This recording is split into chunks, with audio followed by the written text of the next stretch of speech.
लगातार हमारी कोशिश है, ये चर्चा यही है कि भक्ति कुंभ जो चल रहा है उससे वो बातें निकलकर सामने आए कि हम समझ सकें कि आखिर क्या है वैष्णव परंपरा, आखिर क्या है कुंभ। और सबसे महत्वपूर्ण बात ये कि 4 कुंभ तो आपने सुने, लेकिन 5वां कुंभ भी आपको जानना चाहिए। ये शास्त्रार्थ लगातार चल रहा है और हमारा ये जो कार्यक्रम है, फिलहाल ये जो विषय हमारा वो ये है कि शास्त्रों से दूरी आखिर जो युवाओं की बढ़ रही है वो कैसे सन्निकटता बढ़े और कैसे हम धर्म के पथ पर आगे बढ़कर राष्ट्र निर्माण कर सकें। और इस चर्चा में हमारे साथ बहुत खास मेहमान अंतर्राष्ट्रीय कथा वाचक भागवत प्रवक्ता देवकीनंदन ठाकुर जी महाराज जुड़ गए। महाराज जी बहुत स्वागत है आपका। और पहला प्रश्न वृंदावन में हो और सीधे क्वेश्चन पे आ गए हो। मीडिया वाले बड़े फास्ट होते हैं। अरे वृंदावन है, बसंत पंचमी निकली है, एक बार राधे राधे तो बोल दो। राधे राधे राधे राधे। हाँ, अब यहाँ से आनंद आएगा कुंभ का भी और आपके क्वेश्चनों का भी। बिल्कुल। महाराज जी प्रश्न ये है कि जो शास्त्रों से दूरी बढ़ रही है, हालांकि सोशल प्लेटफॉर्म्स पर बहुत सारे आपके वीडियोस हम देखते रहते हैं कि जो शास्त्रों से दूरी बढ़ी है उस गैप को आप भरने की कोशिश करते हैं, लेकिन क्या आप मानते हैं कि वो गैप भरना एक बड़ी चुनौती है, दूरी बहुत ज्यादा बढ़ गई है? अवधेश जी, आप युवा हैं और आप धर्म से जुड़े हुए हैं। मैं युवा हूं, मैं धर्म से जुड़ा हुआ हूं और आपके जितने भी दर्शक हैं मोस्टली वो युवा हैं जो विशेषकर ये प्रोग्राम देख रहे हैं। ऐसे भी लोग हैं जो कहते हैं कि राम ऐतिहासिक पात्र थे। जो भी देख रहे हैं ना, और वो युवा हैं। मैं एक बात आपको बता दूं, शास्त्रों से युवाओं की दूरी या लोगों की दूरी क्यों है? पहली बात तो वो शास्त्रों को जानते ही नहीं। भाई आपका इंटरेस्ट किस में होगा? जो आपकी मेंटेलिटी होगी, जैसा आपका संग होगा, जैसी आपकी रुचि होगी, जिस तरीके के आप अपने विचार पालते हैं उस तरीके के आप दृश्य देखना चाहते हैं, वैसी किताबें आप पढ़ना चाहते हैं, वैसे आप दृश्य देखना चाहते हैं, सुनना भी वही वर्ड्स चाहते हैं। तो ये कहना कि कई लोग तो ये कहते हैं कि शास्त्रों को दूर कर दिया गया हमसे, ऐसा नहीं है। हम दूर हुए हैं शास्त्रों से, शास्त्र हमसे कभी दूर नहीं है। शास्त्रों का पालन कौन नहीं करता? शास्त्र कौन नहीं पढ़ना चाहता? सबसे पहली बात तो है शास्त्रों की मर्यादाओं का जो पालन नहीं कर सकते या करने में जो अपने आप को असमर्थ समझते हैं या समझते हैं कि नहीं ये करेंगे तो हमारे मन की जो इच्छाएं हैं वो पूरी नहीं होंगी, तो वो लोग शास्त्रों से दूर जाते हैं और ये दुर्भाग्यपूर्ण है। जैसे हमारे शास्त्र सिखाते क्या है, देखो एक बात जरूर समझ लेनी चाहिए प्रत्येक युवा को, शास्त्र में और परमात्मा में कोई अंतर नहीं। शास्त्र में, पुराणों में, वेदों में, हमारे उपनिषदों में और परमात्मा में कोई अंतर नहीं, क्योंकि परमात्मा के ही द्वारा ये सब सृजन हुआ और परमात्मा ने मानव का सृजन किया और परमात्मा के द्वारा वेद और पुराणों के सृजन का एक उपाय यह था कि हम मानव को यह बता सकें कि तुमको क्या करना चाहिए और क्या नहीं करना चाहिए। तो हम शास्त्र क्यों नहीं पढ़ना चाहते? क्योंकि शास्त्रों में लिखा है कि भाई मदिरा मत पियो, पर मुझे तो पीनी है। शास्त्रों में लिखा है मांस मत खाओ, पर मुझे तो खाना है। शास्त्रों में लिखा है झूठ मत बोलो, लेकिन मुझे तो झूठ बोलना है। शास्त्रों में लिखा है किसी के साथ चीटिंग मत करो, लेकिन मुझे तो करना है। शास्त्रों में लिखा है कि भाई माँ बाप की रिस्पेक्ट करो, लेकिन मुझे तो नहीं करनी है, क्योंकि मेरे तो अपने एक एम है, पर्सनल अपना एक उद्देश्य है। तो अगर जो हमारे धर्म के और शास्त्रों के विपरीत है और वही मुझे करना है, तो मुझे शास्त्र अच्छे कहां लगेंगे? फिर तो मेरी दूरी हो ही जाएगी। तो फिर महाराज जी शास्त्रार्थ से ये सवाल उठना बहुत लाजमी हो जाता है कि आपने बताया कि शास्त्र और परमात्मा अलग अलग नहीं, एक हैं। राजेंद्र दास जी महाराज और धर्मदास महाराज जी हमारे साथ जुड़ गए हैं। उन्होंने बताया कि जो पताकाएं, जो धर्म ध्वजाएं स्थापित होती हैं वो हनुमान जी का साक्षात स्वरूप है। फिर क्या वजह है कि आप जैसे संतों वृंदों के रहते हुए समाज में मार्गदर्शन के बावजूद शास्त्र पर हमले होते हैं, राम ऐतिहासिक पुरुष होते हैं और तांडव जैसी सीरीजें बन जाती हैं? देखिए, तांडव जैसी सीरीज इसलिए बन जाती है कि अकेले साधुओं की जिम्मेदारी नहीं है कि जाके अपना सर कटवा दें। पहले समय में शास्त्र हां बजा सकते हैं, बजानी भी चाहिए। आप लोग मौन रह जाते हैं, इसीलिए तो हमारे ऊपर लोग गलत गलत टिप्पणियां करते हैं। आप लोग मौन रह जाते तभी तो लोग तांडव जैसी सीरीज बना देते हैं। एक क्या बोलते हैं उसको, हंसी करने वाला, एक कविता करने वाला, या क्या बोलेंगे उसको, अब बड़े कम शब्दों में, मिमिक्री आर्टिस्ट, हाँ जिसको बोलते हैं, वो आके हमारे रामकृष्ण के ऊपर गंदे शब्द बोलेगा, कुछ भी बोलेगा, और वो भी भारत में बोलेगा। वो पाकिस्तान नहीं है, ये हिंदुस्तान है, ये बांग्लादेश नहीं है, ये हिंदुस्तान है। जब हिंदुस्तान में हम लोग अपने देवी देवताओं के ऊपर भद्दा मजाक करते हैं और तथा कथित सेकुलर लोग मौन हो जाते हैं, क्यों? और कहते हैं ये तो स्पीच ऑफ फ्रीडम है कि भाई हम कुछ भी बोलेंगे। कैसे बोलेंगे? अगर ये फ्रीडम है तो आप बोल के दिखाओ ना, आज मोहम्मद साहब पे आप बोल के दिखाओ ना, इशू पे। तो अगर आप में हिम्मत है तो उनमें बोल के दिखाओ, तो हम मान जाएंगे ये फ्रीडम है। और सारी आपकी फ्रीडम सिर्फ राम पे ही है, कृष्ण पे ही है, हनुमान जी पे ही है, शंकर जी पे ही है, तो बर्दाश्त नहीं होनी चाहिए। कैसे आपकी हिम्मत हो जाती है भगवान भोलेनाथ को एक फिल्म में दौड़ाते हुए? आपकी हिम्मत कहां से आती है? वो भी हिंदुस्तान में। इसलिए क्योंकि हम लोगों को ज्यादा सेंसिटिव बना दिया गया है। लेकिन मुझे लगता है नाउ टाइम इज चेंज।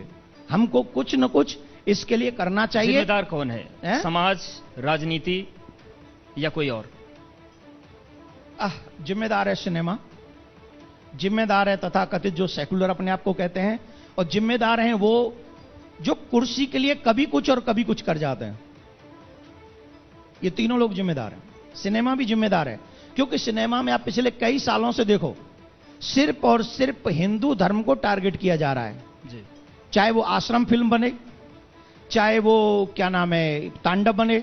जब आश्रम सीरीज आई थी तो मैंने कहा था आश्रम बनाना तुम्हारे लिए आसान है। अगर तुम्हारी मां ने दूध पिलाया है तो एक बार मस्जिद बना के दिखाओ, एक बार चर्च बना के दिखाओ तो मैं मान जाऊं। अगर सेकुलर हो तो आश्रम बना सकते हो तो मस्जिद क्यों नहीं बना सकते जी। अगर मस्जिद नहीं बना सकते तो चर्च ही बना के दिखा दो, जहां बैठे हो वहां से खींच ले जाओगे। और जब भी टारगेट मिले तो सिर्फ हिंदू बोले आश्रम, तांडव बोले हिंदू आश्रम, ये करोगे। अब नहीं होना चाहिए। और इसके लिए जो भारतीय सरकार के अंडर आता है जी, क्या बोलते हैं, सेंसर बोर्ड, उसकी बहुत बड़ी जिम्मेदारी है। कोई भी हिंदू देवी देवता पर गलत टिप्पणी नहीं होगी। कोई भी हिंदू देवी देवता के भारतवर्ष में नंगी तस्वीर नहीं बननी चाहिए। ये भारत है, ये राम और कृष्ण की भूमि है। हम तथाकथित जो जिनको आज गद्दी मिली है या जिनको पहले मिल चुकी है, हम और आप बदलते रहेंगे, लेकिन राम की भूमि नहीं बदलेगी, कृष्ण की भूमि नहीं बदलेगी। ये वही थी और वही है और आगे वही भी रहेगी। हमें एक बात याद रखनी चाहिए, समय बदल देता है सब कुछ। प्रकृति से पंगा मत लेना, और सनातन ही प्रकृति है। अगर प्रकृति से पंगा लिया तो बहुत मिट गए और बहुत मिट जाएंगे। लेकिन महाराज जी सवाल ये उठता है कि एक दूसरी तस्वीर यह है कि दुनिया के एक बड़े भूभाग पर जो भारतीय संस्कृति है, जो सनातन परंपरा है, वो अपनाई जा रही है। लोग तिलक लगा रहे हैं, हरे राम हरे कृष्णा कर रहे हैं। तो जब पूरी दुनिया में इसको स्वीकार्यता मिल रही है तो यहां पर फिर ये इस तरीके की चीजें क्यों हो रही? तो राष्ट्रवाद का दौर है, राष्ट्रवाद की बात आप भी करते हैं, बहुत सारे लोग करते हैं। और अगर उस दौर में ये सब हो जाए तो फिर तो सबको अपने अपने हिस्से की जिम्मेदारी लेनी पड़ेगी। देखिए, राष्ट्रवाद में आपको अधिकार मिलते बहुत ज्यादा। राष्ट्रवाद का मतलब यह नहीं है कि आप किसी को गाली देंगे। You don't have any right कि आप किसी को गाली देंगे, आप किसी को अभद्र शब्द बोलेंगे, यह आपका अधिकार नहीं है। राम राज्य का मतलब है आपको बैर न कर काहुसन को, बैर न कर काहुसन कोई, राम कृपा विषमता कोई। यहां एक दूसरे से कोई वैर नहीं करता, वो राम राज्य है। ये राम राज्य नहीं है कि हमारे ऊपर तो कुछ मत बोलना लेकिन हम तुम्हारे देवी देवताओं को गाली देंगे। अरे भाई, क्यों भूल जाते हैं कि हमारे पूर्वजों ने उसी धर्म की रक्षा के लिए, उसी सनातन की रक्षा के लिए, इस भारत माता की रक्षा के लिए अपने प्राणों की बाजी लगाई है।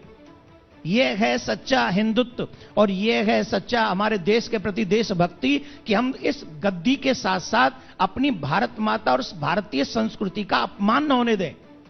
अगर हमारे जीते जी भारतीय संस्कृति का अपमान होता हो तो मैं कहूंगा कि हम सच्चे हिंदू नहीं हैं। क्या इस परिस्थिति के लिए आप उन चंद संतों को भी मानते हैं जिनके ऊपर बड़े आक्षेप लगे और उसके बाद उनके वजह से हिंदू समाज को भी शर्मिंदा होना पड़ा, या फिर आप उनका पक्ष लेते हैं कि उन संतों को फंसा दिया गया? यह भी तर्क आता है। देखिए, मैं एक बात आपको कहूं, यहां बहुत स्पष्टीकरण है, बहुत बड़ा। अगर उन्होंने गलत किया तो उसके लिए संविधान है कि नहीं, कानून है कि नहीं? उन्हें जो गलत करने पर जो सजा मिलनी चाहिए वो मिलनी चाहिए, डेफिनेटली मिलनी चाहिए। लेकिन आज आपके हाथ में माइक है और शायद मुझे लगता है ये माइक आपकी रोजी रोटी है। आप बिल्कुल भी नहीं भागेंगे मेरे इस क्वेश्चन से। जिम्मेदारी है हमारी, इस मेरे क्वेश्चन से नहीं भागेंगे। ईमानदारी से बताइए कि सारी गंदगी सिर्फ हिंदू साधु संतों में है? मदरसों में क्या होता है, कोई बोलेगा उसके ऊपर? एक कमरे में 250 कन्याएं अरेस्ट करके रखी जाती हैं और उनके साथ कैसा आरती पूजन होता है, कोई बोलेगा उसके ऊपर? एक ही मस्जिद चलाने वाले व्यक्ति के ऊपर कम से कम 150-200 केस होते हैं और पुलिस उसके द्वार की छोड़ी उस गली में नहीं जाती है। कोई बोलेगा इसके ऊपर? क्रिश्चियन जिनको हम लोग फादर कहते हैं, कौन है, क्या कहूं मैं? अभी केरल के जिनके ऊपर 14 लड़कियों ने आके प्रेस कॉन्फ्रेंस की और 14 दिन में उनको, पहले तो अरेस्ट ही नहीं हो रहे थे, अरेस्ट हुए तो 14 दिन में बेल मिल गई। तो क्या हिंदू धर्म के खिलाफ साजिश हो रही है? नहीं, साजिश मुझे नहीं पता, आई डोंट नो, लेकिन मैं एक हिंदू होने के नाते मेरे मन में ये क्वेश्चन होगा कि नहीं, कि आखिर साधु संत अगर कुछ गलत करे तो उसके साथ यह है कि उसको कभी बेल ही नहीं मिलेगी। हीरो को मिल जाएगी बेल, लेकिन साधु को मिलेगी जेल। आई एम एग्री, अगर गुनाह किया तो जेल जाना चाहिए, सजा भी होनी चाहिए, लेकिन ये सिर्फ हम लोगों के ही साथ क्यों है? ये तो फिर उन फादरों के ऊपर भी है जो क्रिश्चियन धर्म में जाके स्पीच देते हैं और जो नन वन जो भी, आई डोंट नो, मैं उनकी परिस्थिति बदलेगी कैसे फिर ये? देखिए, अगर लगता है कि ये बहुत सेलेक्टिव अप्रोच है इस चीज को लेकर, तो कैसे बदलेगी परिस्थिति? कौन बीड़ा उठाएगा? देखिए, पाकिस्तान में मंदिर तोड़े जाते हैं, वहां भी साधु संतों का अपमान होता है। बांग्लादेश में मंदिर तोड़े जाते हैं, वहां भी हमारी बहन बेटियां सुरक्षित हैं और हमारे साधु संतों का अपमान होता है। अगर वही सेम कंडीशन हिंदुस्तान में हुई तो फिर अंतर क्या रह जाएगा? हमें कम से कम एक कानून ऐसा बनाना चाहिए कि जिन साधु संतों के ऊपर कोई आरोप लगे तो ईमानदारी से कोई कमेटी बने और उनकी जांच हो। अगर दोषी हो तो उन्हें सजा हो, और अगर उन्हें बदनाम करने की कोई प्लानिंग हो रही हो तो उन्हें उससे बरी किया जाए। प्रदेश में योगी सरकार है ना, कम से कम उत्तर प्रदेश में, क्योंकि अधिकांश साधु संत उत्तर प्रदेश में है। और जब भी किसी को ब्लैकमेल करना हो या किसी को दोषी, एक पब्लिक की नजर में जिसको गिराना हो, तो किसी को भी एक झूठा आरोप लगा दीजिए। और देश के कानून ऐसे हैं कि अगर झूठा आरोप लग गया तो पहले अरेस्ट करो, उसके बाद में जांच होगी। अगर ईमानदारी से कोई न्याय मिलना है साधु संतों को, कथाकारों को, धर्म प्रचारकों को, एक बात बता दूं, साधु संत, कथाकार और प्रचारक, धर्म प्रचारक, अगर ये बदनाम हो गए और इनको साजिश के तहत बदनाम कर दिया गया, जैसा चल रहा है, क्योंकि फिल्मों में भी, सीरियलों में भी, मैसेजों में भी और जो प्रकृति में भी फिलहाल जो देखने को मिल रहा है, साजिश के तहत ये सब चल रहा है। लेकिन अगर ये बदनाम हो गए तो आज का डेट, टाइम सब नोट कर लो, हिंदू संस्कृति सुरक्षित नहीं रहेगी। जैसे आप कह रहे हैं ना, युवा नहीं आते, युवाओं को इसीलिए ये सब दिखाया जाता है, युवाओं को मंदिरों के लिए भड़काया जाता है। क्रिश्चियन मिशनरीज जो स्कूल चला रही हैं, वहां स्पष्ट कह दिया जाता है तुम तिलक नहीं लगाओगे। How dare to do this? Who are you भाई? मेरा संविधान अधिकार देता है कि मैं अगर यहां एबीपी गंगा पे अपना इंटरव्यू दे रहा हूं तो कोई माई कलाल मेरे तिलक को प्रश्न चिन्ह नहीं कर सकता। It's my right, this is a human right. तो कौन हो आप भाई कि आप स्कूल में तिलक नहीं लगाने दोगे और आप जो है अलग अलग नीतियों से उन बच्चों को उसी स्कूल में, मैं क्योंकि जहां कथा होती है तो मैं वहां कथा में एक शांति संदेश करता हूं। अगर आप लोगों में से किसी ने देखा हो तो युवाओं को बुलाता हूं मैं, और देश उस शहर के काफी युवा आते हैं, हजारों की संख्या में आते हैं। तो उनकी ये प्रॉब्लम है, वो कहते हैं कि हमको बचपन से ही सिखाया जाता है। एक उदाहरण देता हूं, एक बच्चे को खड़ा किया, बोले खड़े हो जाओ, बोले हाँ, बोले बताओ तुम्हारा हनुमान जी भगवान है? बोले हाँ भगवान है। बोले केला मांगो मिलेगा? अब वो बच्चा आंख बंद करके हनुमान जी से कह रहा, हनुमान जी केला दे दो। अब हनुमान जी की प्रतिमा के आगे खड़ा है, पर हनुमान जी सुन ही नहीं रहे, केला ही नहीं दे रहे। बोले केला नहीं दे रहे? तेरे हनुमान जी काय के भगवान, ये तो केला ही नहीं दे रहे। अब सुन, हमारे जीसस के पास चल, उससे केला मांग। अब उस छोटे से बच्चे जो 2 या 3 में, सेकंड एंड थर्ड में पढ़ रहा है, उस बच्चे के आगे जीसस के पास गए, केला मांग। जीसस केला मांग रहा है जीसस से। पीछे कोई खड़ा हुआ है, वो आंख बंद करो, पीछे कोई खड़ा हुआ है, वहां से जाके उसने केला फेंक दी और जीसस ने केला दे दिया। जीवन भर के लिए उस बच्चे के माइंड में क्या रहेगा? ये षड्यंत्र होते हैं उन बच्चों को सनातन संस्कृति से दूर करने के लिए। यह है सच्चा देशभक्त, यह है सच्ची देशभक्ति कि हम उन बच्चों को, बच्चों के परिवारों के भविष्य को बचाएं। जब वो बच्चा बचपन से कह देगा कि I don't believe in God, तो जो आज जवान है माँ बाप, कल जब बूढ़े होंगे तो मिलेगा उनको कोई श्रवण कुमार? करेगा कोई उनकी पूजा? आप तो अवधेश हो, आप तो अवधेश को देखो ना, भगवान श्री राम को सौतेली मां ने कहा तो 14 वर्ष के लिए वन को चले गए। आज कोई मिलेगा अवधेश? 14 मिनट के लिए भी अपनी मम्मी के कहने से चला जाए, चॉकलेट भी खाना छोड़ दे,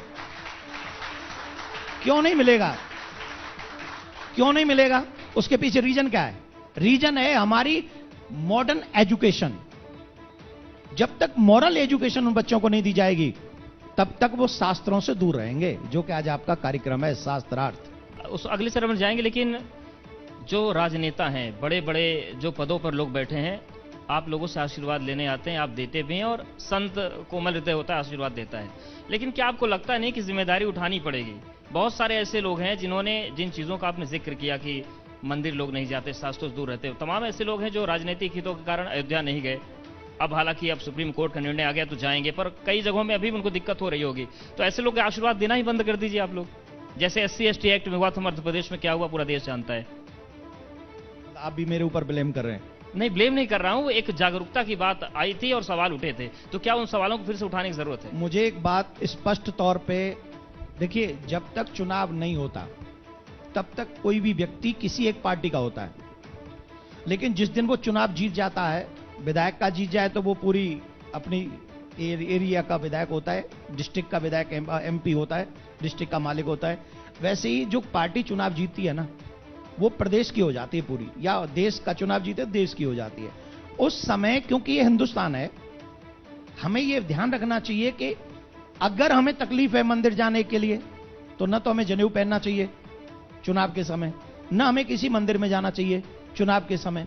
और अगर ईमानदारी से प्रेम है तो जाओ संतों के पास, तो जाओ फिर मंदिरों में, और अगर जाओ तो ऐसी व्यवस्था करो कि तुम्हारे साथ साथ तुम्हारे प्रदेश में रहने वाला और तुम्हारे देश में रहने वाला प्रत्येक व्यक्ति उतनी श्रद्धा से उस मंदिर में जाए जैसे आप गए हो। और उसको भी ये पता होना चाहिए कि भगवान के यहाँ सर झुकाने से सब कुछ मिलता है। तो जितनी श्रद्धा से आपने सर झुकाया, वैसी व्यवस्था वहां तैयार करो, चाहे रामायण पढ़ाओ, चाहे गीता पढ़ाओ, चाहे उन बच्चों में वो संस्कार डालो जिससे वो बच्चों को भगवान के आगे सर झुकाने में कभी शर्म महसूस ना हो। लेकिन कैसे पहचाने? आपने कहा कि चुनाव के समय जनेऊ लोग पहनते, तो उनको पहचाने कैसे? अब देखिए, आप नहीं पहचानते क्या बात करते हो? यह सब जानते हैं कौन उस समय नकाब पहनता है और कौन नकाब नहीं पहनता है, ये सब जानते हैं। अब ये बात, अच्छा, प्रॉब्लम ये हो जाती है कि अगर हम जैसे लोग, मेरे को कहते हैं लोग कि आप बहुत सच बोलते हो पर कड़वा बोलते हो, या तो मेरे सच को स्वीकार मत करो या फिर मुझे कड़वा मत कहो। अगर मैं सच बोल रहा हूं तो फिर उसको कड़वा क्यों करे हो भाई? मुझे बटरिंग पसंद नहीं है, आई डोंट लाइक बटरिंग। मैं 24 घंटे आपकी चमचागिरी नहीं कर सकता। अगर मुझे मेरे भगवान ने भेजा है तो मेरे भगवान ने मुझे धर्म के लिए भेजा है, संस्कृति के लिए भेजा है, भारत माता के लिए भेजा है। अगर आप में, अवधेश जी में भी कुछ गलती होंगी तो मैं कभी कभी तो बोल ही सकता हूं ना। इसका मतलब ये नहीं कि मैं आपका फैन नहीं हूं, मैं आपका फैन हूं, लेकिन आप कुछ गलत क्वेश्चन करेंगे तो मेरा राइट है कि मैं आपको वहां राइट करूं कि ये रॉन्ग है, आप राइट क्वेश्चन कीजिए। तो वैसे ही मुझे ऐसा लगता है कि गद्दी पर बैठ जाए या गद्दी पे से जो उतर जाए, उन्हें यह नहीं सोचना चाहिए कि मेरा अपमान किया। भारत की जनता है जिसने वोट दी है, वो तमाम क्वेश्चन आपसे करेगी, क्योंकि उन्होंने आपको जिताया है, उन्होंने आपको हराया है। हारे हुए से भी क्वेश्चन होगा यहां।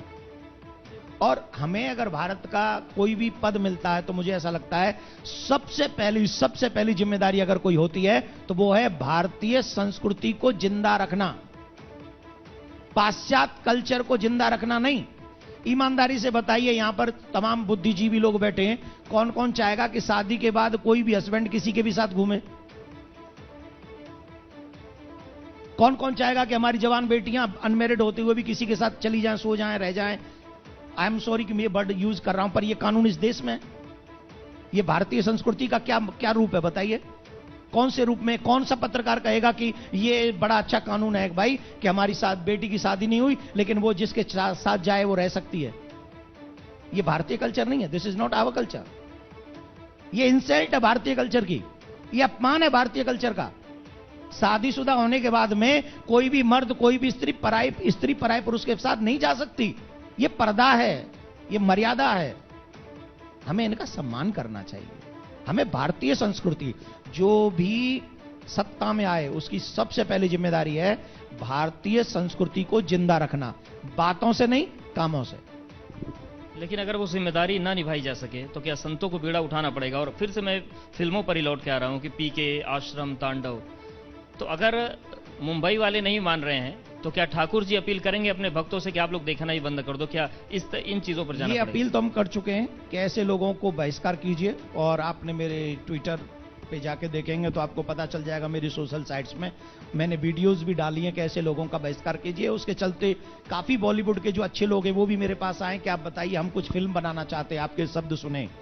तो मैं है कुछ दिमाग में चल रहा है, लेकिन अगर यही सब चलता रहा तो निश्चित देश के और प्रदेश के तमाम साधु संतों को अपनी भारतीय संस्कृति के साथ साथ कम से कम बॉलीवुड का तो बहिष्कार करना चाहिए। ठीक है, आखिरी उसके लिए तो मुझे भी काम करना है और मैं करूंगा बॉलीवुड के लिए, क्योंकि जब तक उनके बहिष्कार रूपी तमाचा उनके गाल पे नहीं पड़ेगा तब तक वो लोग नहीं सुधरेंगे, वो ऐसे ही करते रहेंगे कुछ ना कुछ। बिल्कुल। तो राह लोगों को समझनी पड़ेगी, आप लोग दिखाएंगे भी। ये उम्मीद करते हैं कि जो ब्रिज भूमि का भक्ति कुंभ है उससे जो शास्त्रार्थ हो रहा है वो भी लोग सुनेंगे, समझेंगे और जिस जीवन की कल्पना